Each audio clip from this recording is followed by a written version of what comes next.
Hello everyone, and welcome to my Days of Our Lives Today channel. I hope everyone is having a wonderful day. Before we begin, please hit the subscribe button and give this video a thumbs up. Nicole misled Eric outside the Brady pub when she said that a nurse had accidentally handed Sloan her test results. When Nicole revealed that neither Nicole nor EJ's genetic problems had been detected by the tests, Eric felt reassured. Eric expressed his want for Sloan to hear the same good news regarding her unborn child.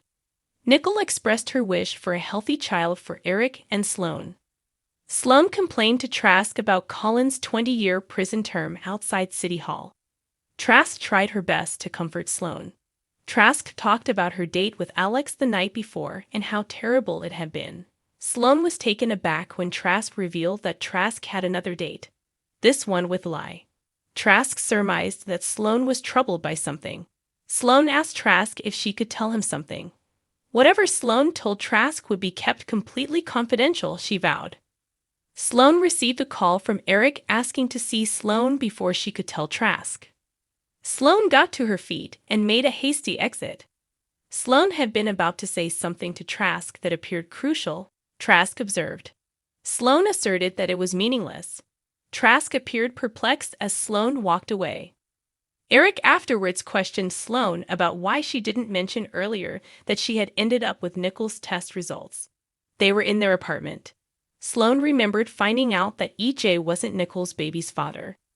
Sloan became irate and said that Eric had treated her with the third degree. Eric claimed he had merely been genuinely intrigued. Sloan asserted that Colin's punishment was the reason of her terrible mood. Eric grabbed Sloan's hands and expressed his concern for her. Prior to meeting Sloan, Eric remarked that he had been in a bad place. Eric continued by expressing optimism for his future with Sloan. "You and I are family now that we're having a baby, right?" Eric queried. Wendy inquired of Lee about his date the night before at the Shin flat. Lee complained to Wendy about his terrible date with Connie. Lee's revelation that he had gone on another date with Trask surprised Wendy. Wendy voiced her hope for Lai, but she questioned whether Lai could put her trust in Trask. Wendy reminded Lai that Trask had attempted to deceive her into admitting to trying to kill Stefan.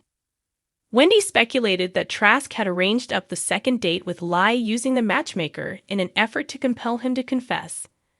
Lee persisted in denying any involvement in the murderous plot against Stefan. Lai revealed that Trask and he had another date scheduled for that evening. Wendy was urged to enjoy herself by Lai before he departed. Trask told Lai that she had ordered their favorite bottle of Chardonnay when they later ran into each other at small bar. Lai thought back to Wendy's assertion that Trask was merely attempting to persuade Lai to make a confession. Lai expressed his inability to stay as he became anxious. Trask was speechless as Lee sped away from the bar. Steve visited Tripp in the hospital. Tripp claimed that Wendy had selected him over Johnny and noted that Steve's motivational speech had been beneficial. Steve guessed that Tripp and Wendy had trouble getting alone time because Lai was at the Shin apartment. Tripp still had a room at Steve and Kayla's penthouse, according to Steve. To allow Tripp and Wendy some privacy, Steve offered to go somewhere with Kayla. While acknowledging Steve's offer, Tripp clarified that it wasn't what he had in mind.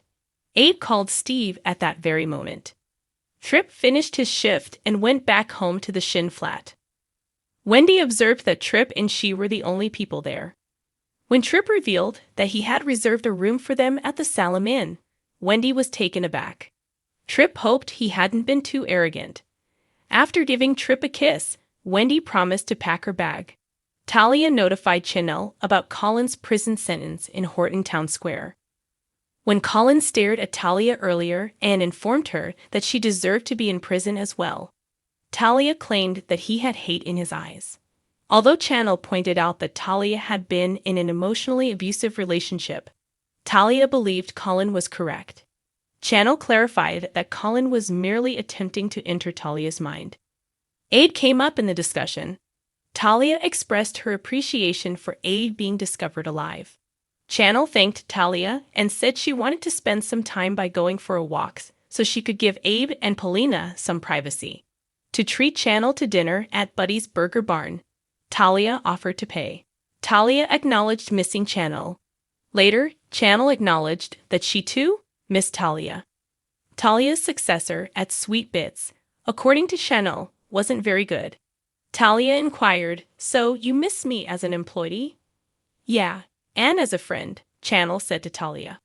After that, Channel and Talia ate dinner at a table outside of Sweet Bits. Unintentionally bringing up catfish, Talia made Channel think of Paulina. Channel expressed her optimism that things were going well between Abe and Paulina, and mentioned that catfish had been on the menu for Abe's homecoming celebration. Abe claimed that the penthouse where he and Paulina were staying didn't bring back any memories for him. Abe would ultimately regain his memories. Paulina was certain of it. Paulina desired to see a love story on screen with Abe. Paulina then grabbed Abe and gave him a surprise kiss on the sofa. "What in the world? What in the world is happening?" Abe objected. Abe apologized and explained that Whitley had been attempting to push herself on him for weeks when he had had this reaction. Abe's statement that all he saw when he looked at Paulina was a stranger wounded Paulina. Paulina broke down in tears and walked out of the room. Abe covered his head with his hands. Shortly after, Paulina came back and expressed regret for her outburst. A knock on the door was heard by the two. For Steve, Paulina flung wide the door. Steve mentioned that Abe had given him a call.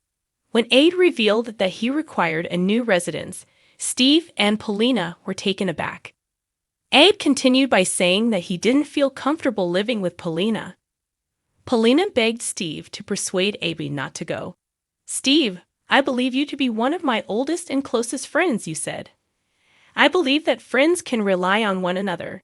And I need a place to stay right now, so I have to rely on you," Abe added.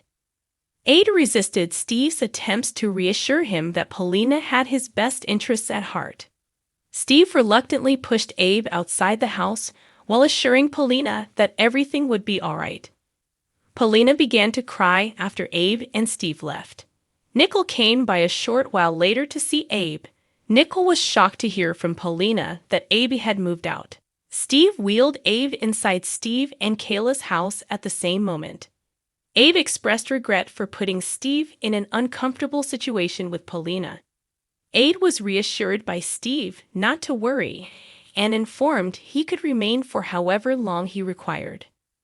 Thanks for watching. If you liked this video, so please don't forget to subscribe my channel and don't miss any updates.